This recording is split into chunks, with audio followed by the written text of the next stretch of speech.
Et notre invité ce matin, c'est Jean-François Colossimo. Bonjour. Merci beaucoup d'être avec nous. Historien, auteur de ce livre, on va le voir, Occident, ennemi mondial numéro 1. C'est chez Albin Michel. On va en parler, mais évidemment, je voudrais vous faire réagir sur l'actualité. On va longuement parler de la guerre en Ukraine, mais d'abord un mot sur ce qui s'est passé cette nuit, puisqu'on a appris que Donald Trump avait été condamné 34 fois coupable. C'est la première fois pour un ancien président des États-Unis, Donald Trump, qui est candidat pour une réélection le 5 novembre prochain. Il dénonce un procès truqué et il dit que ça se jouera dans les urnes le 5 novembre prochain. Ça peut lui coûter une réélection, ça peut avoir des conséquences dans les urnes ou pas? On peut difficilement le calculer. La vérité, c'est de savoir si ça peut avoir un impact sur ce qu'on appelle les swing states, c'est-à-dire ces États qui sont indécis ou à quelques milliers de voix près. Peut se jouer l'élection américaine, dont on se souvient qu'elle est une élection très compliquée, en fait, à prévoir, n'est-ce pas? La vérité, c'est que Trump, il est dans son rôle. Trump, je veux dire par là, tout ce qui finalement apparaît comme une lutte de l'establishment contre lui, en quelque sorte, le renforce auprès au moins de sa base électorale. Donc, en fait, il n'y a pas un coup immédiat électoral très fort. Il ne sera pas empêché de se présenter. Il sera là.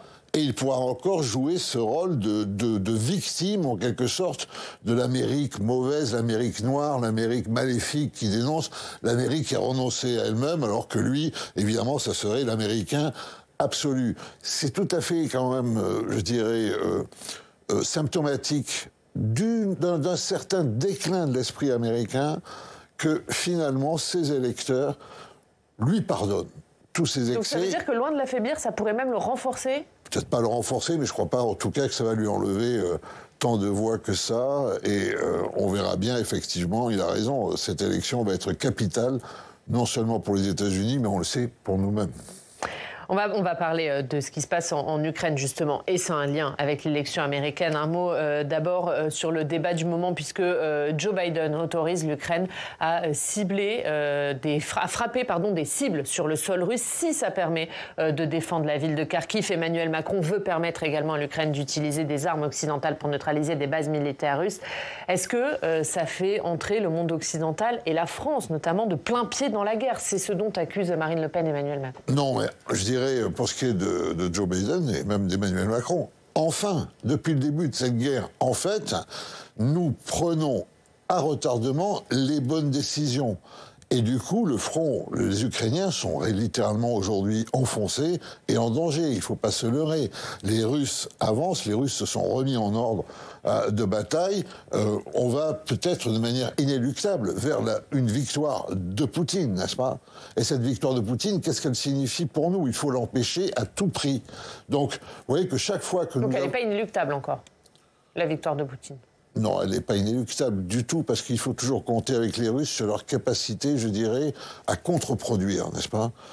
Et à être finalement dans une sorte de désordre et de chaos tout à fait contre-productif pour eux. Maintenant, il y a quand même un avantage russe, c'est très simple, c'est un soldat ukrainien contre 3 soldats russes, c'est un obus ukrainien contre 6 obus russes. On est dans une guerre conventionnelle, on est dans une guerre de position. Donc, de ce point de vue-là, il faut à tout prix stopper, enrayer la contre-offensive russe.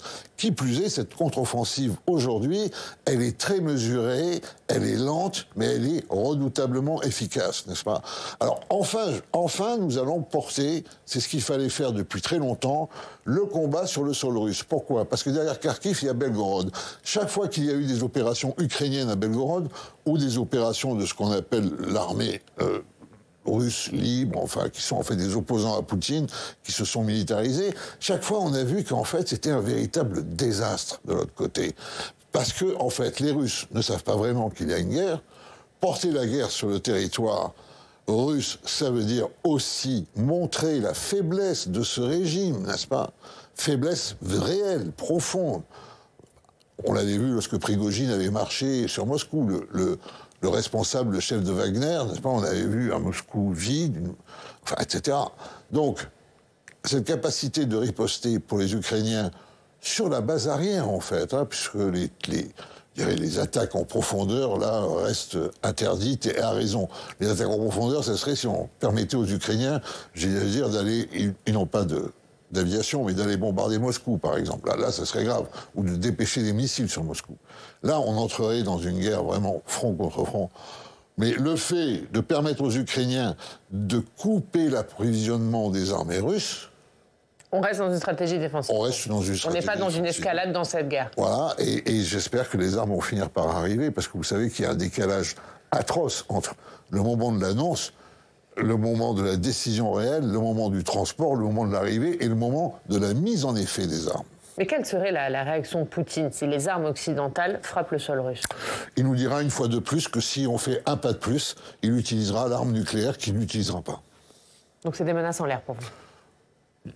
Il ne l'utilisera pas parce qu'il n'aimerait pas l'utiliser, pas parce qu'il n'y a pas une dimension apocalyptique chez lui, pas parce qu'au fond, je veux dire, la personne à qui il ressemble le plus, c'est quand même, avec ses discours apocalyptiques, ses discours de croisade, ses discours de sacrifice, sa dénonciation de l'Occident, il ressemble étrangement à Ben Laden. La différence, c'est que lui, il assimile ogives nucléaires. Mais il a un grand interdit, c'est celui de Pékin. La Chine ne veut pas d'utilisation même d'armes stratégiques, tactiques, nucléaires, c'est-à-dire même une utilisation limitée du nucléaire. Ça, c'est le veto absolu de la Chine. Et la Russie, aujourd'hui, est vassalisée. Un mot juste pour préciser ce que vous nous avez dit tout à l'heure. Est-ce qu'aujourd'hui, dans cette guerre, le plus grand ennemi de Poutine, c'est Poutine lui-même? Et c'est ce qui se passe en Russie? Le plus grand ennemi de Poutine, c'est certainement pas... Enfin, Poutine, je pense, est dans une logique exacerbée, radicale, définitive et terminale de la force brute. Donc, de ce point de vue-là, la fin de sa course, c'est son auto-anéantissement, n'est-ce pas? Puisqu'il est dans une telle radicalité d'un discours de la guerre. Il n'y a plus que cela. Voilà. Maintenant, le véritable ennemi de Poutine, ce devrait être, et nous avons raté, de la même manière qu'on n'a pas supporté le conflit sur le sol russe à temps, nous avons raté l'opportunité aussi, évidemment, en les criblant, en faisant attention à ce qu'il n'y ait pas d'espions du FSB dedans, nous avons raté l'occasion de rassembler cette immigration russe, qui est la plus grande immigration depuis 1920, n'est-ce pas? Depuis la naissance de l'URSS. Nous avons raté l'occasion de la structurer, de l'organiser, de préparer avec elle la Russie de demain et de lui permettre aussi de déployer une sorte de guerre psychologique, de guerre informationnelle, de guerre idéologique en Russie pour réveiller les Russes. Et ça, c'est irrattrapable selon vous? C'est très tard. Trop tard? Très tard. Un mot sur... C'est jamais trop tard pour combattre des tyrans. Il y a autre chose. Emmanuel Macron, il veut aussi constituer une coalition européenne d'instructeurs militaires. Ouais. Est-ce que l'étape d'après, ça veut dire que ce sont les troupes au sol? Mais pourquoi pas? Pour vous, il va falloir envoyer des troupes au sol. Mais pourquoi pas? Enfin, vous êtes face à une menace qui est extrêmement, je dirais, déterminante pour l'avenir. C'est soit vous pliez devant le régime de la force brute, soit vous dites non. De toute façon, je dirais, des soldats, on en a déjà sur place. Vraisemblablement. On a certainement, je dirais, des troupes, en tout cas à des commandos de renseignement. On a déjà aussi quelques... Mais pas des forces combattantes, pas des militaires français au sol. Oui, mais vous voyez, aujourd'hui, comme la Russie nous fait la guerre aussi dans le cyberespace, nous fait la guerre à travers la désinformation, etc., où est-ce que commence, où est-ce que finit le combat? Donc pour vous, on est déjà rentré dans cette guerre? On est de facto co-belligérants déjà? De plus en plus, clairement, je dirais, c'est la position du président de la République qui il a parfois un peu de mal à la faire partager, à part par les Polonais et les Baltes, aux autres Européens qui tendent à se défiler, qui tendent à jouer la carte de l'impuissance, qui sont un peu dans la position de dire devant l'ogre si je suis gentil, tu ne m'en mangeras pas, n'est-ce pas? C'est un peu ça quand même qu'on a, surtout avec Scholz et l'Allemagne, qui de ce point de vue-là ne joue pas le jeu. Voilà. Mais en fait, la vérité, c'est que Macron, son projet, c'est la défense européenne, n'est-ce pas? Pour l'instant, ce qui contrarie le plus cette défense européenne, c'est le fait que l'Allemagne réarme, geste inouï après 1945, mais continue de confier sa sécurité aux États-Unis en réarmant américain. La Bundeswehr s'approvisionnera auprès du Pentagone. Alors il y a ça, mais vous le dites, il y a des divergences énormes aujourd'hui entre pays européens, notamment entre la France et l'Allemagne, sur la stratégie même à adopter vis-à-vis de l'Ukraine. Est-ce que ça aussi, ça ne rend pas complètement utopique une Europe de la défense? Comment vous allez faire une Europe de la défense quand vous n'êtes pas d'accord sur la stratégie? Ça la rend extrêmement difficile. Moi, je ne suis pas dans les décisions, mais c'est pour ça que je pense qu'il faut qu'il y ait une affirmation même solitaire de la France. Nous sommes particuliers. Nous sommes singuliers dans cette Europe, pas parce que nous aimons dire cocorico et parce que nous sommes gonflés de vanité, mais parce que nous sommes la seule puissance nucléaire après le départ des Britanniques, parce que nous sommes les seuls à avoir une armée complète, terre, air, mer, qui reste de taille trop modeste, mais qui existe et qui est très bien dotée technologiquement de manière indépendante par notre industrie d'armement. Nous avons aussi l'avantage d'être présents sur toutes les mers, n'est-ce pas? Et enfin, et je crois que c'est très important, ça complète, nous avons depuis des générations une kyrielle de savants qui s'intéressent aux autres cultures pour elles-mêmes. Et donc je dirais qu'on peut être l'axe à partir de ce vieux continent européen, une espèce non pas tellement de désoccidentalisation du monde que de démondialisation dans le sens véritablement où la France a une carte à jouer. Est-ce que les pays d'Europe suivront? Bien entendu, ils finiront par suivre. Pourquoi? Parce que pusillanimes comme ils le sont aujourd'hui, eh bien, ils n'auront pas d'autre choix que de suivre à un moment, puisque aujourd'hui, ils suivent simplement la puissance affirmative de Washington. Donc, c'est-à-dire que la France doit être puissance entraînante, quitte à faire, dans un premier temps, sans l'Allemagne. Tant pis. Vous dites, de toute façon, c'est nous qui avons la puissance sur ce plan-là, et l'Allemagne suivra si elle suit. Alors, écoutez, j'irai un peu plus loin, même si on est le matin. La France ça a toujours été un royaume qui a joué contre les empires, n'est-ce pas, pour affirmer son indépendance. On a eu que 3 finalement, type d'alliance continentale, avec Atlantique avec l'Angleterre contre l'Allemagne, continentale avec l'Allemagne contre l'Angleterre, et quand on n'avait plus l'Angleterre, on n'avait plus l'Allemagne, on les avait toutes les deux contre nous, on faisait le crochet, l'alliance de revers par la Russie. Aujourd'hui, c'est la Pologne qui tient le rôle de la Russie, c'est-à-dire ce détour par l'Est pour revenir au centre du continent. On est en fait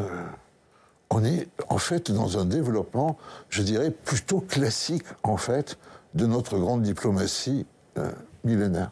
Un mot, puisque vous nous avez dit, il y a la question de la cyberguerre. Évidemment, la guerre aujourd'hui, elle n'est pas seulement au sol. Il y a une volonté de la part de la Russie de déstabiliser les puissances, et notamment l'Union européenne, et peut-être notamment sur le plan démocratique. On est à 9 jours maintenant des élections européennes.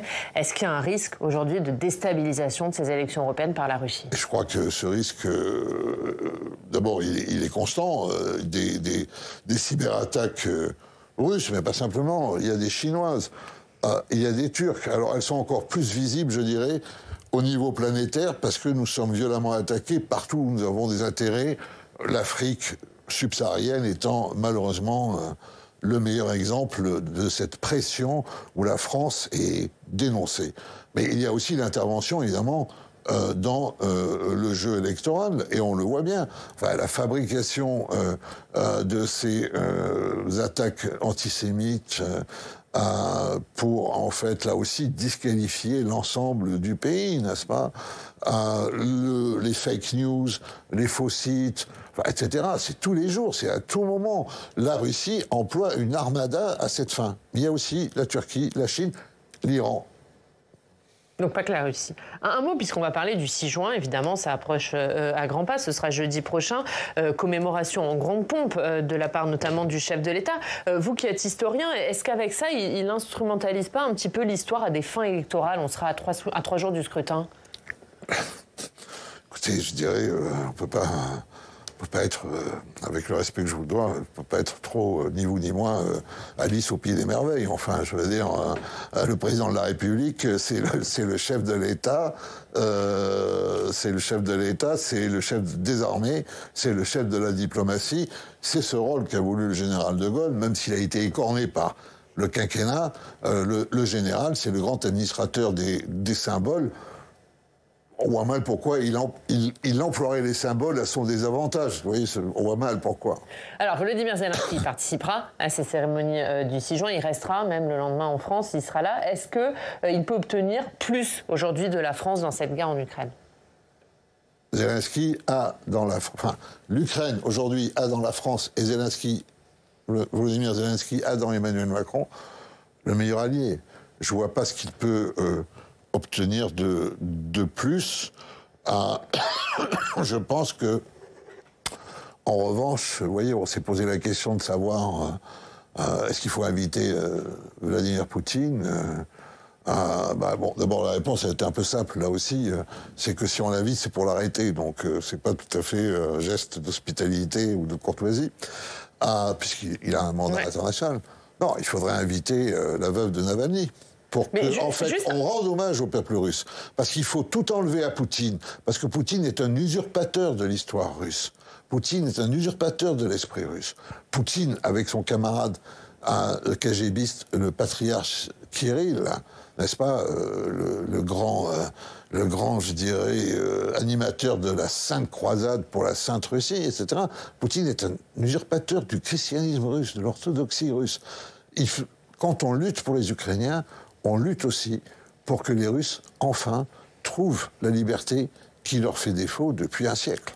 Un mot, parce que Vladimir Poutine n'est pas invité, mais l'Élysée a précisé hier soir que la Russie n'était pas invitée. C'est pas seulement Vladimir Poutine, la Russie qui fait partie des vainqueurs de la Seconde Guerre mondiale. Parce que la diplomatie, c'est d'État à État. Est-ce qu'aujourd'hui, elle est complètement coupée du monde occidental, cette Russie? Cette Russie, elle n'est pas totalement coupée. Elle a des amis en Europe. Monsieur Orban, en Hongrie, d'autres aussi, moins visibles.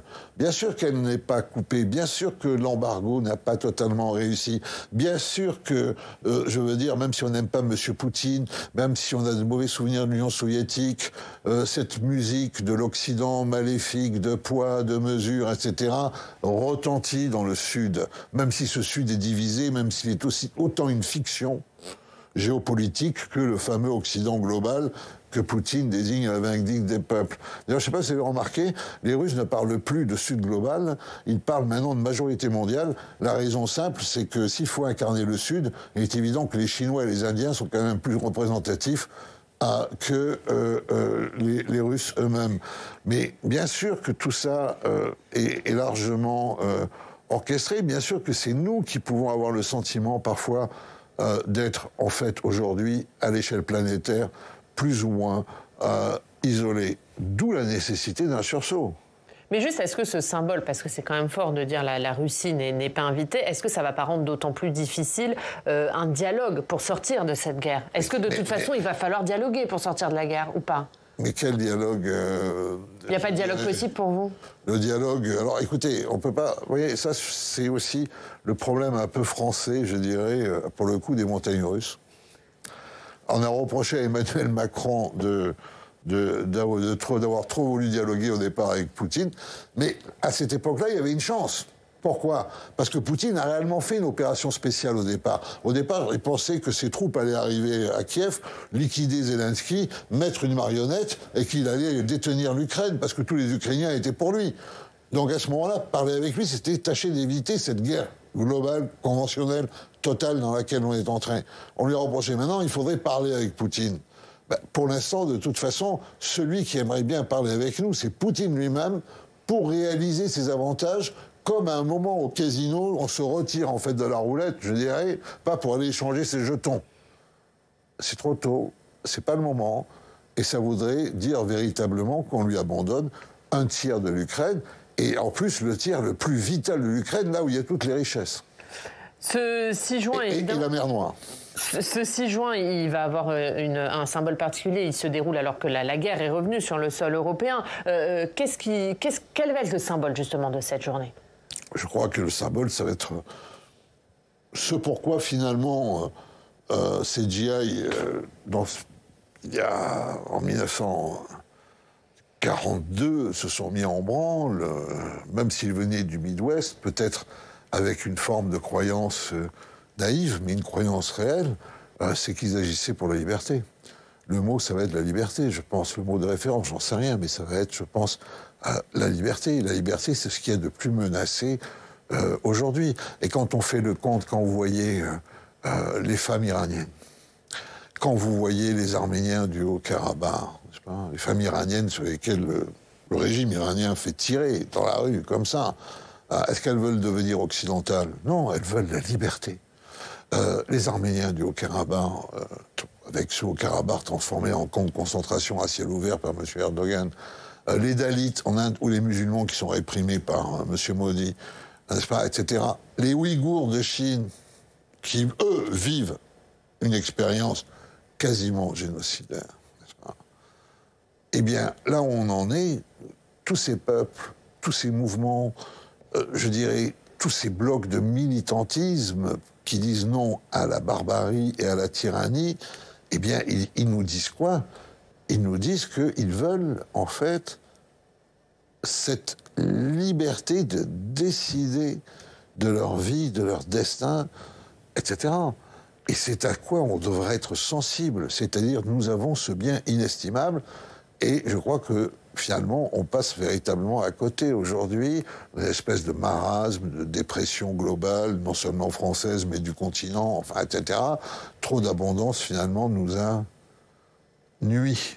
Un dernier mot, Jean-François Colossimo, sur votre livre. Pourquoi l'Occident, aujourd'hui, est devenu l'ennemi mondial numéro 1 ? Parce que, en fait, cet Occident existe qu'à moitié, c'est une représentation imaginaire. C'est en fait les États-Unis et l'Europe qui, effectivement, ont dessiné, l'Europe surtout, à partir des grandes découvertes, le destin du monde, un certain destin du monde. Aujourd'hui, en fait, les néo-empires, que sont la Russie, la Chine, l'Iran, l'Inde et la Turquie, en fait, sortent d'un cauchemar d'occidentalisation ratée, avec Mao, Lénine, etc. Et nous en font le reproche. Je dirais qu'ils argumentent sur le fait que leur passé aurait été brimé par nous. Non, ils ont leur propre responsabilité, ils ont réarmé religieusement, ils nous accusent d'être corrompus, d'être hypocrites, d'être décadents. Il faudrait en finir avec l'hydre du mal que nous sommes. Mais pourquoi faire? Pour prendre la place sur le podium. En fait, on est face à un discours à front renversé, les reproches moraux qu'on nous fait, qui peut-être sont valables. En tout cas, on ne peut pas les prendre de la part de ces puissances qui, elles, tablent et parient complètement sur le cynisme et la moralité. Merci Jean-François Colossimo. Merci beaucoup d'avoir été notre invité. On remonte le titre de votre livre, Occident, ennemi mondial numéro 1, c'est chez Albin Michel. Merci beaucoup. Merci à vous. On va parler des Européennes tout de suite dans le club.